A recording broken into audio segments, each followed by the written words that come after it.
Hello, everybody. Welcome back to another episode of Dr. Movie. I'm Rick. I guess you would say I'm Dr. Movie. I don't know. It's the name of the show. I'm not really a doctor. I just play one on TV. So there you go.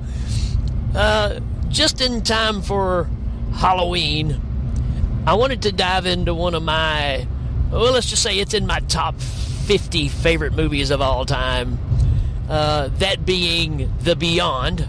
Now, on Hail Ming, we just did From Beyond, which is a totally different movie. This is The Beyond. This is Lucio Fulci at possibly his best.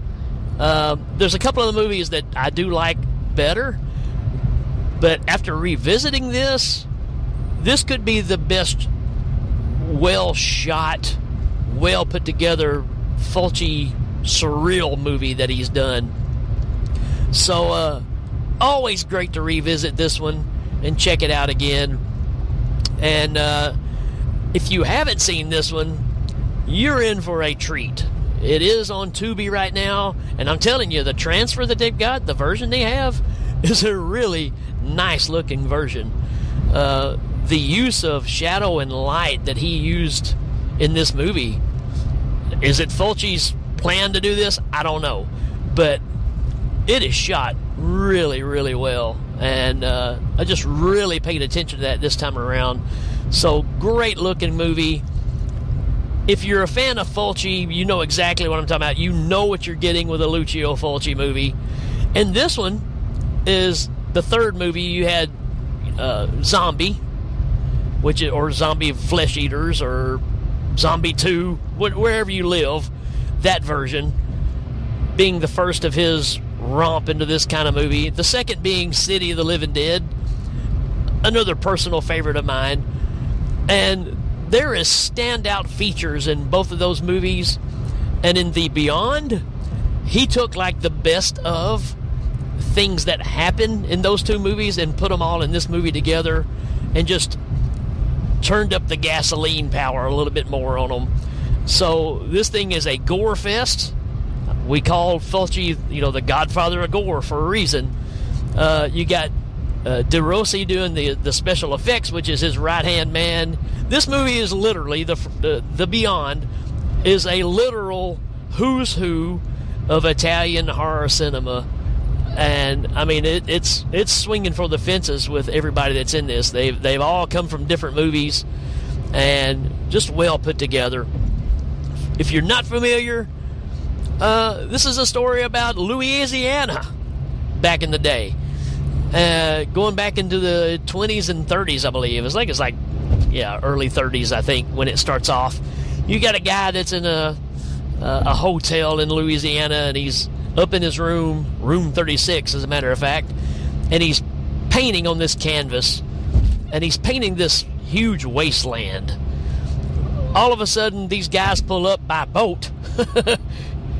I guess that was their form of transportation. And they go in as basically a lynch mob, and they take this guy down into the basement of this hotel. And they beat him with chains, which Fulci kind of perfected this effect in Don't Torture a Duckling, another movie I'm definitely going to cover on here. Those scenes with the chain, to me, are just brutal. But they call this guy an ungodly warlock, the guy that was painting the picture. They beat him with the chains, and then they push him up against the stone wall that's underneath this hotel, and they nail him to the wall through the wrist, very crucifixion-like. And then they tend to throw acid on him, and it just starts deteriorating his body away while he's just hanging there. It's a it's a very wild opening for a movie. And then it jumps ahead. Well, we do have to talk about this girl that's reading the book of Abon, however you want to say it. And she's reading these scriptures while all this is going on. And while she's reading, these flames come up, and you just see it kind of go away. And that brings us into modern times. And you got Catriona McCall, who is the new owner of this hotel, and she's reopening it. It's been closed for however long ago this was, 60 years, 50 years, something to that degree. And she's got all kinds of people there working. She's got an architect that's following her around, talking about what they can do to the place. They got outside painters and all this stuff going on. Well, one of the guys that's painting sees an image in one of the windows, and he falls and hurts himself. So they call out a doctor to come look at him, and the doctor is the great David Warbeck, another legend of these movies, and he's great in this movie. Dr. McCabe is the character he is. And so while he's looking at this guy, and they end up taking him to the hospital to do more, tests and stuff on the guy and make sure he's okay, it's time for the plumber to show up and do some work. Well, where does he go? He goes downstairs to do this work, down in the basement where all this stuff happened all these years ago. And did I mention this is a gore fest? Because it absolutely is. Poor Joe the plumber, man, he's working on the floor, or the wall, actually. He's busting down one of the rock walls to fix some of the plumbing problems. And only Fulci can record water deteriorating a clay/rock wall, and it looked disgusting, just like all of his effects do as well. And poor Joe gets his face kind of ripped off and eyeballs gouged out, which happens a lot in this movie. And then later on, he's found by this crazy woman that just works there, came along with the building, I guess. She's a full-time employee for Catriona, or Liza is the character that Catriona is playing. And this crazy woman just kind of enters from room to room and shows up and is scary looking, and she goes down and finds Joe. And then we kind of see Liza driving down the highway, and she sees this blind woman standing in the middle of the road, and this is Emily. And Emily is apparently a specter of some sort. I mean, she seems real, but she's blind. She's got these really awkward-looking eyes. And she's there to warn Catriona that she needs to get out of there and get away from the place. And as the story goes on, we find out that the body of the guy that got killed at the beginning is still in the basement, and he floats up. He's in this, like a tub thing. The crazy woman finds him, and they take the body to the hospital that's been preserved for 60 years or whatever. And, of course, the doctor wants to do some studies on that body as well. Anyways, you get deeper and deeper in this, and what's really going on is, and this is a Fulci thing for sure, Fulci loves to take an innocent person that gets killed wrongfully, and that opens a gate to hell. And that's basically what's happening here. This guy was killed by these people as a sacrifice, and the hotel is now a gate to hell, and he comes back as this entity that pretty much controls the dead. And all the dead are coming back and wreaking havoc. There is this great scene of when Joe passes away, and his wife and his daughter show up at the hospital to bring clothes for the body and all this stuff and clarify that it was Joe that got killed. And his face is just mangled. But the mom goes into the room by herself with Joe.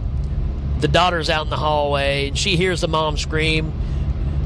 And this is another Fulci thing. Weird things that just happen in these Italian flicks that really have no explanation, but you don't care because it's just crazy enough that it's entertaining. The daughter runs in after she hears her mom yell, and her mom is laying flat on the floor. I don't know if she's dead or paralyzed, but there's this big glass container, like a 10-gallon jug, and clear liquid is pouring out of it down on the mom's face, and it's just eating her face away, like it's the acid that they threw on the warlock earlier, if you want to call him a warlock, you ungodly warlock. And her face, and Fulci just dwells on this stuff, right? It's not like you see a quick shot and you go away. You're going to look at this thing for a good 2.5, 3 minutes. And it's nasty, right? Later on, they end up having the funeral for both of the girl's parents. And when the girl walks away, her eyes are like Emily's eyes. She's got that weird, look to them. There's no pupils to them. And come to find out, that's a sign that you've been taken to the beyond. Just throwing that out there. There's a scene where these tarantulas attack the architect who's going to look in the registry or the library to see the original plans of the hotel and stuff, and he falls on the ground, and these tarantulas come up and basically bite his tongue off, bite his lips off, eat one of his eyeballs.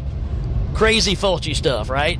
And you do get to see Fulci play a character. He always shows up in his movies. He's the librarian in this one. The crazy lady later on gets killed by Joe, who basically takes her head and rams it onto a spike, and it could be one of the spikes that our original Warlock guy was nailed to the wall with. And again, you get an eyeball gouge. Again, Fulci is not holding back in this movie. Even though I'm describing all this stuff, this movie has some tension to it. Which, again, Fulci's known for just bang, bang, bang. Who cares if the story makes sense? This one's more comprehensible. When it comes down to what's really going on, Dr. McCabe finds the Book of Avon. He reads it and realizes that this is a gate to hell, and this is going to be a real issue. So they end up going back to the hospital, and this is where everything falls apart. You get all the great Fulci zombies coming after them, which are basically the bodies that are in the hospital. And I love Fulci's zombies, because they're not just after you to eat. I mean, again, they're gonna eat you, but they are evil incarnate that's just roaming the earth. And I really think that gives it a different perspective, because they don't function like a Romero zombie or anything like that. These things are very solemn, very dark, and they move so little until it's time to react, or they get close to your time to attack. And then they are so fast, and their reach and ability, they never have their eyes open, they're not looking at you, they sense you. I've always found that so creepy. So you get a big dose of all this going on. And Catriona, or Liza, ends up finding the little girl in the hospital as well. And I'm not going to give too much away here, because the goal of this is for you to check the movie out. But there's one scene I want to talk about here, though, that's kind of a blooper that they left in the movie. There's a scene where Catriona and the little girl is in the elevator, and David Warbeck gets in there, and he starts loading his gun, and you see in the elevator door is closing, but he's taking the bullets and he's shoving them down the barrel of the gun, and you see Catriona kind of smile like she's going to start laughing.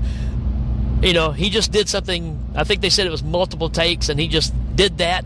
And that's the one that ended up in the movie. And you can, if you watch the movie, be looking for that, because you can literally see her smile when she sees what he's doing. So that's a cool little thing. There is a part where they are running away from the zombies and stuff. And again, you're going right back into Fulci's surrealism, which doesn't have to make any sense, because that's just the way these movies are. But David Warbeck and Catriona are running away, and they go down a flight of stairs at the hospital, and when they get to the bottom of the stairs, they're on the spiral staircase that's in the bottom of the hotel. Usually you don't get any explanation or anything, and you still don't get an explanation, but even their characters say this is unexplainable. This doesn't make any sense. How are we here? And I don't want to give the ending of this away. It's got one of those endings that Fulci is really not known for. Usually he leaves it wide open, and if you're used to City of the Living Dead, that thing just ends like, what? What happened here? But this one has one of those endings that, to me, when I think of this movie, I think of the final scene of this movie. And again, I don't want to give it away. I want you to check it out. And I hope you do. If you have not seen this movie, this is what Fulci is known for. And this is, again, praised as possibly his best movie. And after revisiting it, you know what? I kind of have to agree. Not my personal favorite, but it's definitely one of the best. So do yourself a favor, especially for Halloween. This is a perfect movie to throw in and be watching. If you like crazy supernatural zombie stuff, this is it. This is the one to go for. Well, folks, that's going to be it for this one. We will check you later.